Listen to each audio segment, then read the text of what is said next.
Next topic है हमारे पास hybridisation. Hybridisation कहते हैं किसको है? यहाँ पे देखो कि पहले वाले जितनी भी हमारे पास थ्योरीज आती हैं, चाहे वो थ्योरी में वैलेंस बॉन्ड थ्योरी थी, चाहे वो हमारे पास वेस्पेट थ्योरी थी, उन्होंने किसी भी पॉली एटम मॉलिक्यूल को एक्सप्लेन नहीं किया था कि किस तरीके से वो अरेंज होंगे। तो यहाँ पे उनकी शेप को बताने के लिए हमारे पास हाइब्रिडाइजेशन होता है। एक्चुअली में हाइब्रिडाइजेशन है क्या?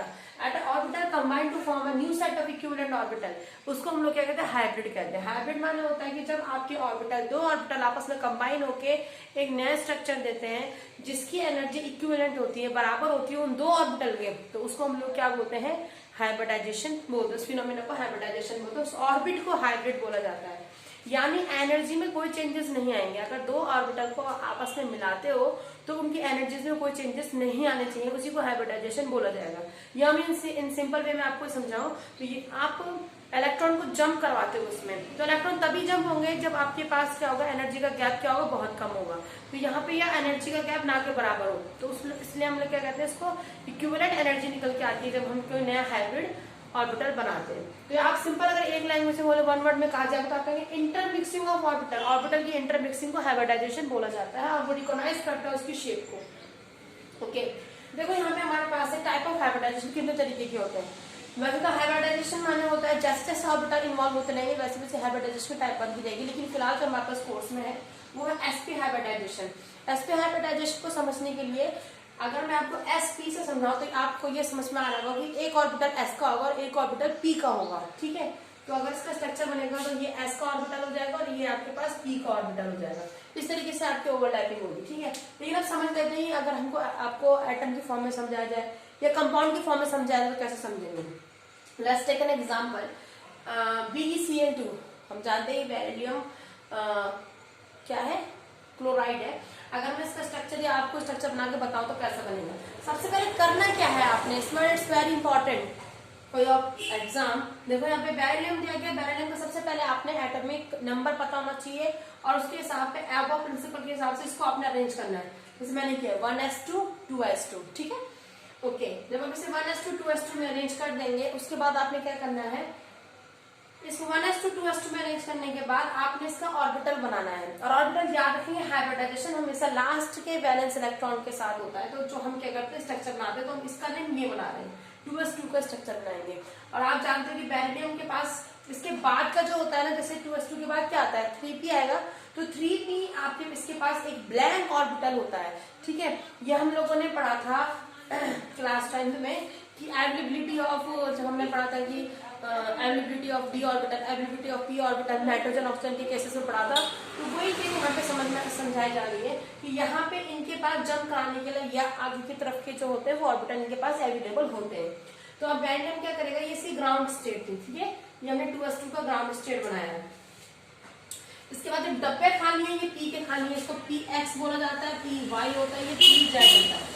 ठीक है, px py pz यानी इनकी तीनों की ओरिएंटेशन के हिसाब से आपने इसको डिफरेंस किया है। फिर आप क्या करते हो? उसकी एक्साइटेड स्टेट बनाते हो, यानी आप एक इलेक्ट्रॉन को जंप करा के एक्स में भेज देते हैं। ठीक है, तो आपने एक्साइटेड स्टेट में एक इलेक्ट्रॉन को जंप करा दिया, वो पी में चला गया।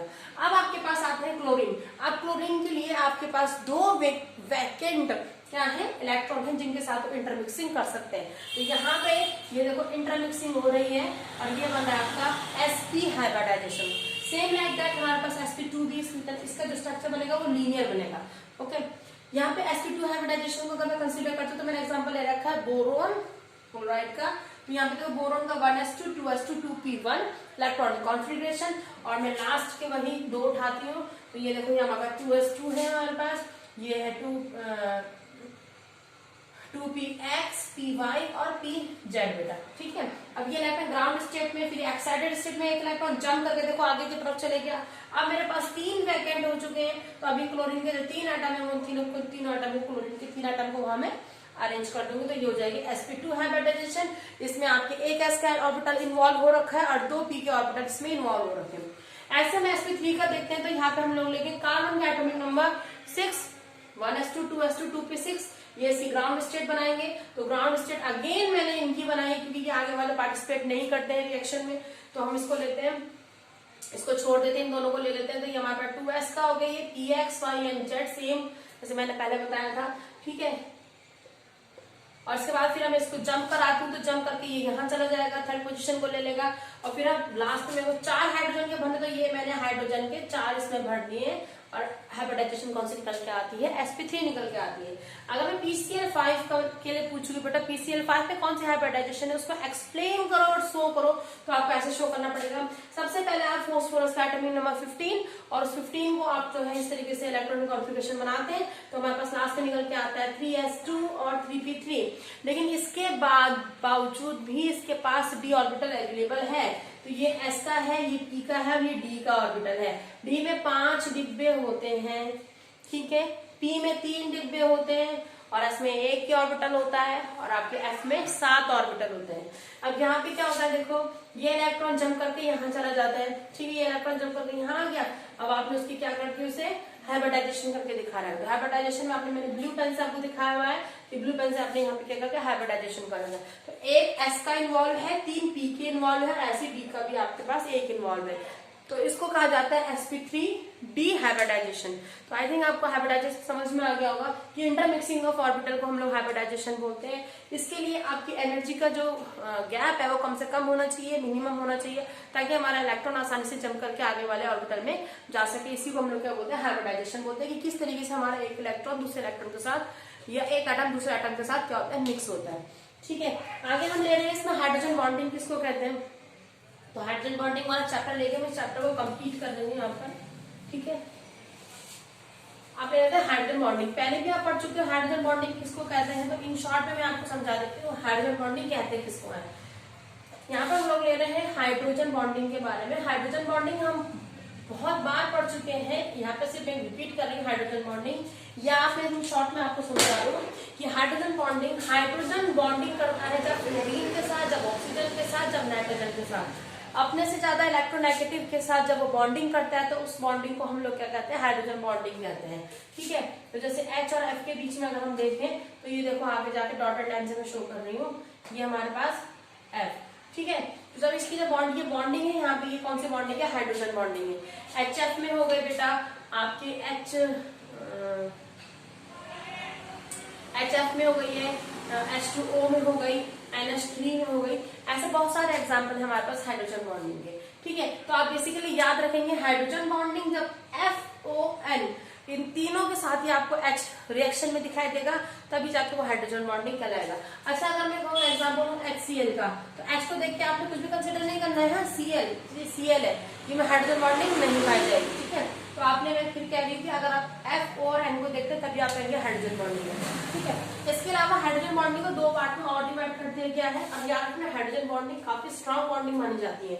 ठीक है, और ये हाइड्रोजन बॉन्डिंग रीजनिंग भी होती है बहुत सारे ऑर्गेनिक की सॉल्युबिलिटी का।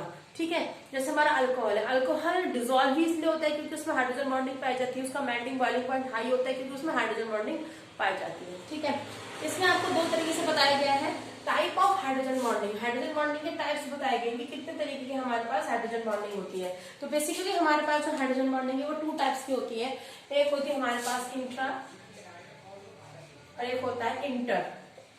2 तरीके की हमारे पास हाइड्रोजन बॉन्डिंग होती है। इंटर माने तो सीधे सीधे जैसे HF के बीच में दो कंपाउंड, 2 एटम के बीच में पाए जाते हैं, HF हो गया, इनके बीच में पाए जाने वाले को हम इंटर कहते हैं। इंट्रा आपका 2 इलेक्ट्रोनेगेटिव के बीच में जब आता है तो उसको हम बोलते हैं इंट्रा। जैसे मैंने एक एग्जांपल आपके पास दे रखा है, देखो इंट्रा का एग्जांपल, 2 इलेक्ट्रोनेगेटिव के बीच में जब वो आ जाता है तो उसे इंट्रा कहते हैं। इंट्रा का एग्जांपल है, देखो इसे कहते हैं ऑर्थो नाइट्रोफिनॉन के बीच में, ये नाइट्रोजन है, ये डबल बॉन्ड हो गई ऑक्सीजन की, ये देखो यहाँ पे ऑक्सीजन, ये आई यहाँ पे डबल बॉन्ड, और फिर इसके बाद देखो ये रहा, ठीक।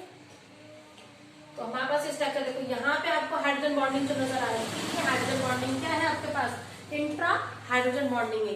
यानी 2 इलेक्ट्रोनेगेटिव के बीच में सेम भी हो सकते हैं, डिफरेंट भी हो सकते हैं, यानी यहाँ पे H भी हो, यहाँ पे O, यहाँ पे N भी हो सकता है, सेम भी हो सकते हैं, डिफरेंट भी हो सकते हैं। लेकिन अगर हम दोनों के बीच में फंस जाता है हाइड्रोजन, तो वो हाइड्रोजन कहलाता है इंट्रा हाइड्रोजन बॉन्डिंग। और अगर सिंपल आपके पास 2 अलग अलग कंपाउंड है, जैसे HF O और N के साथ अगर रिएक्शन सिंपल एक के साथ दिखाई देती है तो उसे हम इंट्रा हाइड्रोजन बॉन्डिंग कहते हैं। ठीक है, आपका जो ये चैप्टर है यहीं पे कंप्लीट होता है। इसके बाद हम नेक्स्ट चैप्टर शुरू करते हैं।